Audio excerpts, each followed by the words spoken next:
Hi guys, welcome back to August Love Story. This week we are reviewing season 3, episode 6 of Ready to Love Last Resort, and today's episode is titled Friends with Benefits. Before we get into the episode, please don't forget to subscribe to our channel and turn on the notification bell.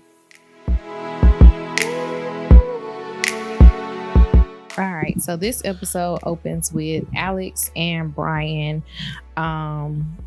Alex was letting Brian know that her friend was going to be in town, that they were going to meet by the pool. In Alex's confessional, she said that she needed to know if this was real or an infatuation. Actually, before we finish this thought, let's go back because we didn't do it right last week. Okay. So this week, bottom 2 were Chris and Brian. Yep. Who got sent home? No, Chris ultimately got sent home. Yep. And Chris essentially got sent home for saying the wrong thing to Naya about finances, essentially. Right. Who was going to pay the bills if they got married? Yeah, which brought up a great discussion between me and my wife, but we're gonna leave it there. Great discussion. It was a discussion. We're gonna leave that right there. All right. Chris got sent home for basically saying how he felt in the situation, which I agree with him. It's just the way it was presented, and the way he said it, I think is what caused the issue. You don't agree with what he said. And I'm going to tell you why you don't agree with what he said. Because he said we would split the mortgage. Oh, yeah. You don't agree with that. I don't agree with that. But I do agree with both working people participating in in-house bills. And that's my issue with that whole, the man's supposed to take care of home and thing. It's an old rule. From 1950, and you guys may think differently. Fine. But I don't feel like it's my responsibility to take care of everything unless you can't do it. I feel like our money, the money that you make, the money that I make, goes to our household.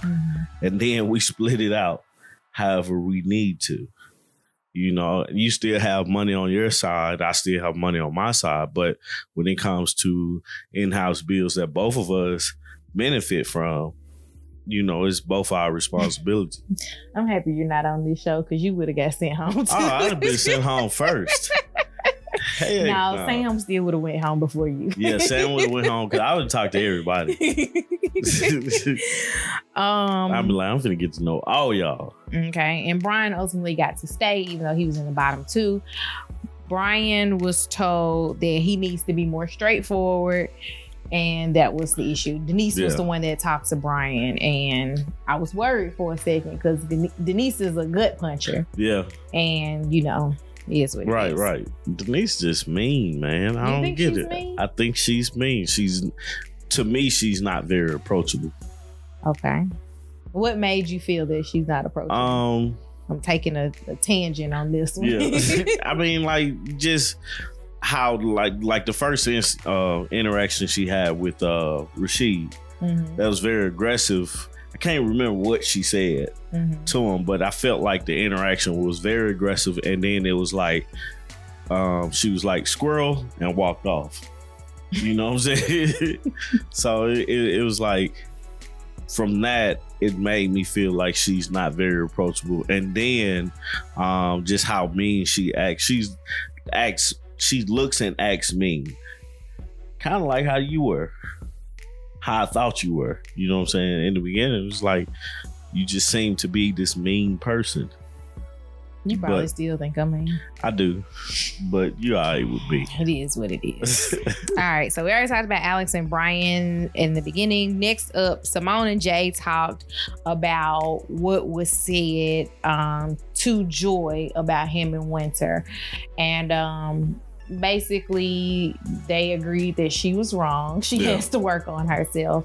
And Jay let her know that he forgives her. Yeah. Next up was I don't even remember that conversation. Because you were asleep. Oh, okay. Next up was Naya's cousin / best friend Kiki making it to the resort and the two of them meeting up with Chris. Do you remember this part? Yeah. All right. This is what ultimately sent Chris home. Yeah, obviously. So in that conversation, we did find out something that was interesting to me. Chris is an ordained deacon. I didn't know that. I did not either. Did not know that. So the conversation that essentially led to Chris being sent home was Kiki asked him a question along the lines of what does he think, how does he think finances should go in the household? And he said that he thinks that they should split the mortgage and the bills in the house. Yeah. And Naya was not doing She that. was like, I'll do that now. What do I need you for? Well, she doesn't split the bills now, does she? No, she was saying that she pays everything now. So why should she have to split it when it comes to and she's just focused on getting pregnant. Right. And that was one of the things that I won't say concerned me, but I wish we could explore a little bit more is what happened in Naya's past relationships. Because it seems as if she's blaming some of the loss of the 4 children that she was pregnant with stress. Yeah. And stress about money. Right. So it makes me wonder what happened. That she felt like she wasn't getting what she needed out of the relationship and able to have a full-term successful pregnancy. Right. Just I don't know. Something to think about. Yeah, definitely something to think about. But I also know that we in society don't have enough conversations about loss. Yeah. Whether it's grieving someone that has had a full life, like, an elder that passes away, or even loss of pregnancies where you never even got to meet the person before they passed away. But I do think that that's a conversation that needs to happen because there might be some type of psychological trauma surrounding the loss of her pregnancies that has to do with money. And that's something to explore as with her mate. I was gonna say, that's a conversation for her to have with whoever she's... No, I agree. But I'm just saying, like, in society, we don't discuss that. So I don't think we know how to handle people as it surrounds loss. Next up was Alex and Brian met up with Alex's friend, Tanisha. Tanisha's, or not necessarily Tanisha, Brian said that he was young, wild, and free when Tanisha asked him, had he ever cheated before? Because he definitely laid off with her. Right. So throughout the course of that conversation, they talked about him having a child, his co-parenting relationship with his ex, as well as his future with Alex.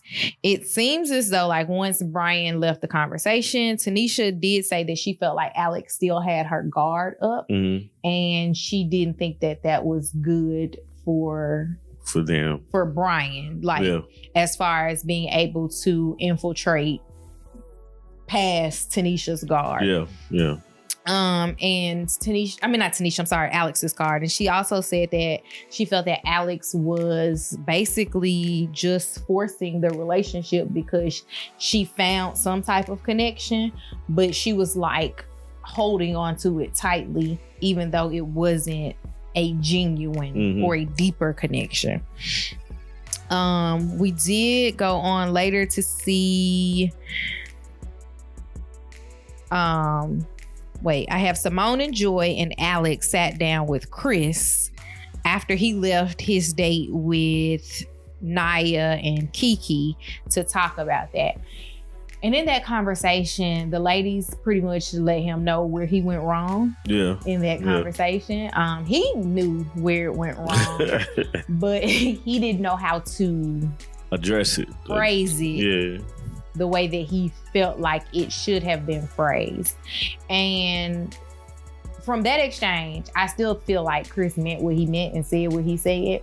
He just didn't expect her to take it the way she took it. Right. Because even in that conversation with them, he still said split. Like, the thing about it is, it's like those conversations are conversations that you have, but you don't eliminate somebody. I felt like he was given the shorthand of the stick by getting eliminated off of that one statement, because everything's flying real good. Everything's good. Everything's good. Everything's good. And then he says, well, this is how I believe finances should work. I mean, like, he's never been married before. I don't think so either. I don't remember if Naya had been married before either. Like it's kind of like you have to work with each other. Yeah, finances are such a tricky subject because it doesn't work the same across the board for anyone. Right. Like, an example that I use is my parents. My mom owned her home outright, no mortgage, no nothing, when she married my stepdad. Yeah. So coming into that, there is no you take care of the mortgage. Right. It's not one. Right. Like, she paid that off right before they got married. And I'm sure that was something that she subconsciously did because she paid it off early, but it was still something that she did before they got married. And I look at us, we lived together before we got married. We had a conversation about finances where you essentially was like, I got the rent, the mortgage, whatever it is, that's me. Yeah. Like, I don't care about all this other stuff, but this is what I have. And essentially, and this is me talking, and I don't talk to very many people about finances in that because it's not the same in every household. But that's what I think most women mean when they say they want a man to take care of things. Yeah. It could be that they mean everything. That's definitely not what I hear. I know it's not what you hear. We had that discussion. That's what I think. Yeah. But I am not certain because, again, I don't talk about that because myself and many of my friends have been on all sides of the equation where he's paid the rent, she's paid the rent, they've paid the rent. Right. So it's like you just... Yeah. It's just I don't think it should be a deal breaker, but to each his own when it comes to, like, with Naya, that was her deal breaker in the beginning. Like, from the get-go, she was like, yes, I said get-go. From the start, she was like, I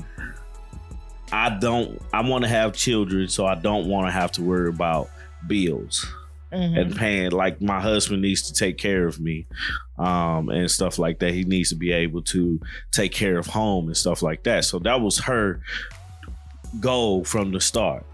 And that coming out of Chris's mouth just eliminated Chris from her, which I feel like it's a conversation that should be had more in depth, and she needs to explain her side of it because I always feel like it's only one side. And then even in that conversation, it was only one side. Yeah, he said what he felt and she was like, nope, that's not gonna work, and didn't want to continue talking about it any further. Exactly. So next up we see Joy and Winter have a double date with Jay and Edwin, along with Lydia, who is Joy's friend, and Felicia, who is Winter's friend. Yeah. That was interesting. Just because it was like he likes her, and she likes him, and like they all like basically they found something in each other that's like, I like you, and I like her too, even though you two are nothing alike. Yeah, like it makes you wonder, like, have Winter and Joy dated similar men in the past? Like, right. Not saying the same guy, but just guys with similar personalities or looks or features or whatever, because they are high on each other's list. I feel like Edwin skated through this whole episode. He did. I'm sure that the conversations were a little bit more in depth with Edwin, but the clips that we got to see, they were grilling Jay. Right. Well, I mean, like, I felt like they were grilling Jay because Jay is the standout for both of them. Mm-hmm. Like, and I didn't even know is the consolation prize. Right, I didn't even know that Winter and Edwin had even talked to each other. Nope, because everything that you saw with Winter was about Jay. Yeah. And we did see Joy go out on dates with Edwin. Yeah, but it's for the most part Joy and Jay, Winter and Jay, and then we know Edwin is number 2. Right. Who did one of the questions that made me chuckle was somebody asked Jay who's the number 1. Mm-hmm. And he said Joy. He skated around that question so smooth. He did. He skated around, and then she said, "Okay, that was all good. Let me ask you again to get an actual answer with the name." Yeah. So he ultimately picked Joy, which is not a surprise. I think Winter is more surprised than anybody else in the realm of Earth today. I think though is that Winter has felt that she's made a deeper connection with Jay than anyone else. Yeah. And she feels that there was something there, even though he's like, no, it was more with Joy. Yeah. But he also likes her too. Likes Winter too. Yeah, he likes her, but he don't like her. Right. Like it's crazy. Like Winter's is Jay's number 2, but Edwin is Winter's number 2, and Joy is Winter's number 2. I mean, no, Joy. I mean, Edwin is Joy's number 2 as well. So it's crazy, man. Edwin just skating through. He is, but Edwin seems like a good guy. So I'm gonna let him pass. Edwin does seem pretty cool. I'm gonna let him pass. So at the ending of that, Jay knocks wine on Julie's outfit. I hope that wine came out because it was a red wine. She had an orange dress on, so it didn't make it not stay. It might have, it might not. He was trying his best to rub it out, though. He was. Oh, excuse me. I'm sorry. Excuse me. So next up was Naya and Edwin sat down and talked. Yeah. This is what got Chris kicked off the show. Mm-hmm. So she sat down. She had a conversation, and I feel that the way that Naya phrased everything, that Edwin could sense the answer that she wanted to hear. Yeah. Without anything else, because she said a whole bunch and then she asked the question. Yeah. But that's just how Edwin feels. I'm assuming, that was his answer. He was like, I can't remember per se. He was like, he believes that the man should take care of the in-house bills. And, I don't know what he said about the woman, but still, I argue that Naya needs to make known what she expects herself to do. Because even before we got married, right? You remember we had to, what was your expectation of me and what's your expectation of yourself? That needs to be known, to the partner. Like it's always, man, what's your expectation? My expectation of man is, and this is what I hear, is you pay everything and I'll take care of the house. Well, what does that entail? Oh my goodness. Okay, so again with now that, you really made me mad this episode. With that, you have to also be willing to accept her answer. Right. And then negotiations begin. Negotiations, and that's what it is. Let's have a dialogue about this situation. Right. Because this situation is a marriage killer.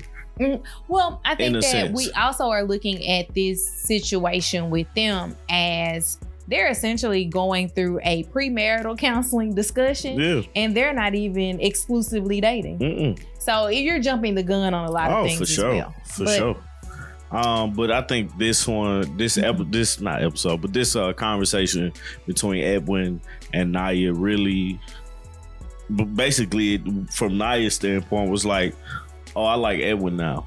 And I don't like Chris. And so that honestly makes me doubt Naya more, just because she's so easily influenced. Like you were head over heels for Edwin. What I'm not Edwin, but Chris, not talking to anybody else. You was like, well, I'm done. Even us, we was like, hey, they should just go ahead and go home and do what they need to do. But one thing you turn, like, nah, man, I don't think that's right or fair to Chris, because Chris didn't even like it. Even the girl said, all of them was like, I look at Chris as a brother. You know, Naya was the only one that looked at Chris as to be in a relationship with. She was the only one that looked at him that way. And then also, sidebar, this is the second guy that has been sent home about finances. Is it?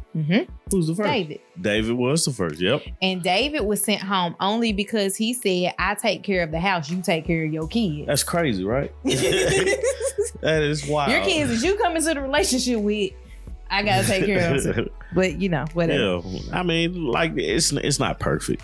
It's not, but it is the second person that has been sent home. Yeah, so because of we finances. Obviously know finances. We know from just living life that finances is very important. Right. Next up was Adriana and Morgan meet up with Rashid. They sat down, they had a conversation. Everything was hey, Rashid killed that interview. He did. They talked about him having more kids, him wanting 3 kids. No, her wanting 3 kids. And they all boys. Wanting 3 kids. And he was like, well, with mine, we'd have to squeeze in a girl somewhere because I want a daughter. Like, Rashid just said all the right things. Yeah. In that conversation with Morgan, once Rashid left, they also talked about Kalfani, which was essentially all Adriana talked about was how he looked. Yeah. And Morgan made mention of the fact that you only discuss how he looks, not how he makes you feel. Yeah. Like, you talk about Rashid and how he makes you feel. And she was like, you gush over him. Like, everything seems to be so effortless. Like, you guys were cute together. But when you get to California, all you're like is, he lift weights and he fine. Which I guess for some people, that's enough. That's enough for some people. Next date was Denise and Terry meeting up with Kalfani and Anthony. Anthony was another one. I won't say he skated through, but he skated through. Yeah, that was the only date that he was on. Right. That's what I'm saying. But like, the only person that we've actually seen him do anything with is Denise. Yeah.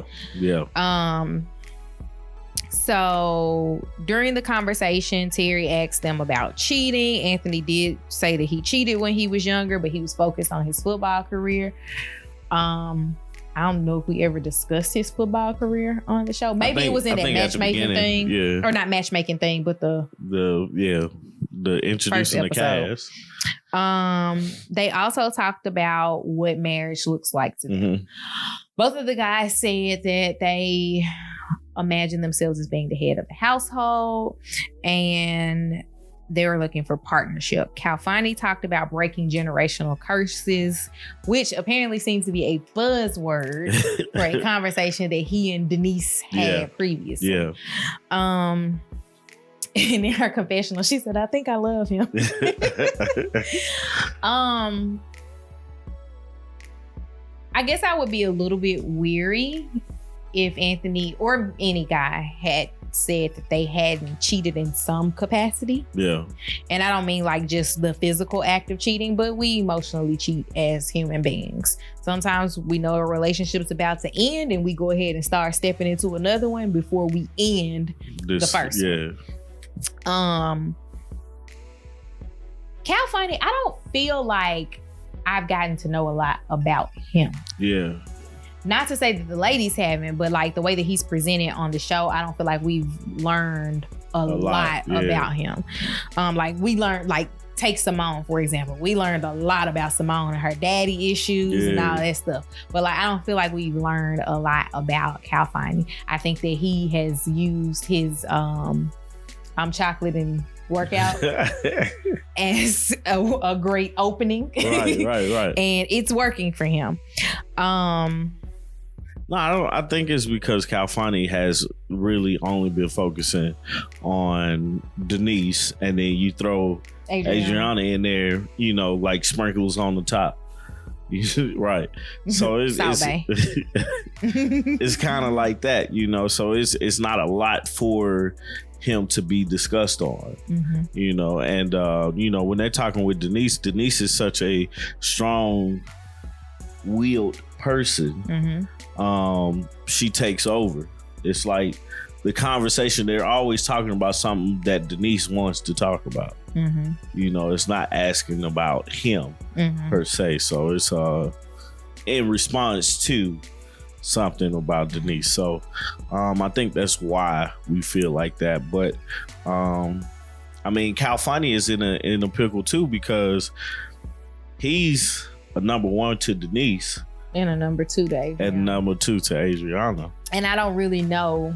I think he likes Denise more, but I can't say for certain. I really don't know how he truly feels about Denise. Because it seems, and I know it's an Adriana thing. It seems like he's more flirty with Adriana, but Adriana is more flirty. Right. So I can't say that he likes her more or less, because I think that it's all led by Adriana with the flirting. And Denise does not outwardly flirt in that manner with him on camera.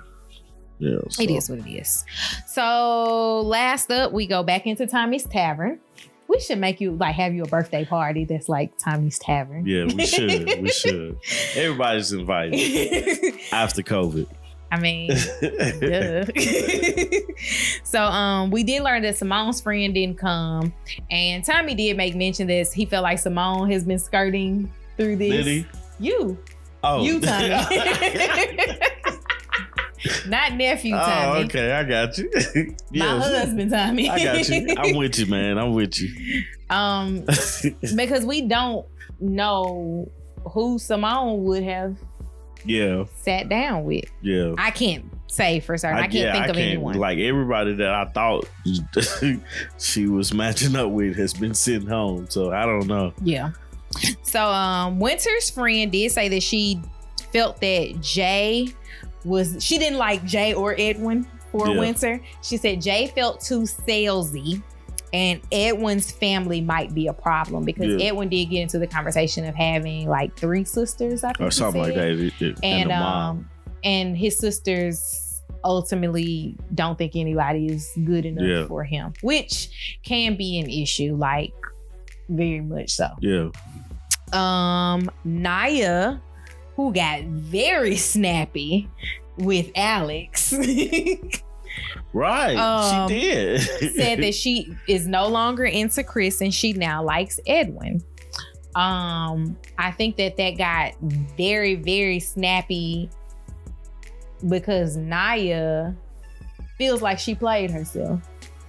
That's the only way to describe it. Naya feels like she played herself? Yeah, by getting completely into Chris and like not going out there and looking at everyone else. And that was when Alex said that she felt like he was a brother. Chris was a brother to her, and she didn't feel like he meant that. And she was like, girl, worry about yourself, not about me. Yeah. And I was like, snappy? Right. She did do that. Joy jumped in too. Yeah, because Joy actually was friends with Chris beforehand. Yeah. Because when they first saw each other on the resort, they hugged and was like, hey, friend. And I feel like Naya may have made too snap of a judgment, but Naya also seems like her goal is not to get married. Her goal is to have pregnant. A baby. Yeah. Like, if Chris was like, I'm gonna pay the bills and then I'm gonna drop you after the baby is born, she'd be like, okay, as long as I get my baby. And I mean, that's probably that's extreme. Gross exaggeration. That's definitely extreme. I don't know. I feel you though. I feel like she has a different look on how it looks. A different look on how Ready to Love looks to her. Because hers looks like ready to have a baby. Right. Like, as soon as we get married, we're going to have a baby. Like, no, man, y'all got to get to know each other a little bit better than that. And I know that she feels like her biological clock is ticking because she's over 40 and she's had all of these issues bearing children in the past. So I get it. No, I definitely get it. But it's like, I definitely feel like she made a snap judgment, because if everything was good and you like this guy, you talk about it's a discussion about finances, and the fact that he thinks one way doesn't mean that you guys can't compromise. She had a total shutdown. Right. It was like, goodness, man. and then she puts herself in a pickle to be sent home, because now she's like, I like Edwin. But Edwin is already like, he's with Winter and Joy. Even she definitely was like all in his mouth. Right. Yeah, she did. Like, well, I guess she got to put out to, It's kind of like Denise, when she was at the bottom and she thought she was going home. She was like, I got to jump in the pool, no shirt on. With no shirt on. Got to do something. Got to do what I got to do to make sure I'm still here.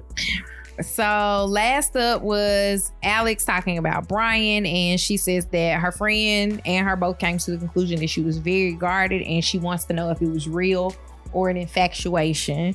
And Joy chimed in and said she doesn't think that Brian is a good decision maker. I can see. I totally agree with that. I think Brian has some issues, and I have those same issues, but he looks at it, oh, this could be good, but this could be better. You know what I'm saying? And it's like, well, I want to be a nice guy, and I want to be looked upon as being a nice guy. So I don't want to hurt your feelings, which I don't have any problems with that. And that's where I feel, Brian, that I don't want to hurt your feelings part of it. But for him, it's like, what sounds good, and how can I flip this to where everybody's happy, but I get what I want in the long run and stuff like that. So I understand why Alex is guarded when it comes to Brian, but in order for this to work, she's gonna have to let that guard down.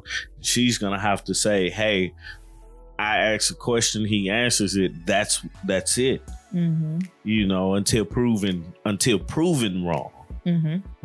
Because we go back to the cheating question. Yeah, like, I feel like, people cheat. Especially when they're young. So, I mean, asking somebody, have you ever cheated before? Yeah, the answer should be yes. I don't say it should be, because you have to also, like I was saying earlier, you have to frame cheating. Right. Because a lot of people look at cheating as only the physical act. Yeah. And emotional cheating is real. It's real, yeah. So, I mean, it's like, I totally agree with Joy. Like I said, it's like his decision making is questionable, but if Alex like him, let your guard down and see what happens, man. It doesn't seem that. I think Alex does like him, but I think that Alex doesn't know what to feel about the information that is being presented to her, because I don't look at Brian as being a bad decision maker by not going back to Alicia's room. I think that the issue was only in that he said he was coming back and he didn't. Right, and that's the thing. For me, that's the whole thing. And then Alicia was looking at it like, he left me for you, and it's like, that's not what happened. Right. I mean, it is what happened, but it's not. Y'all wasn't together. Exactly.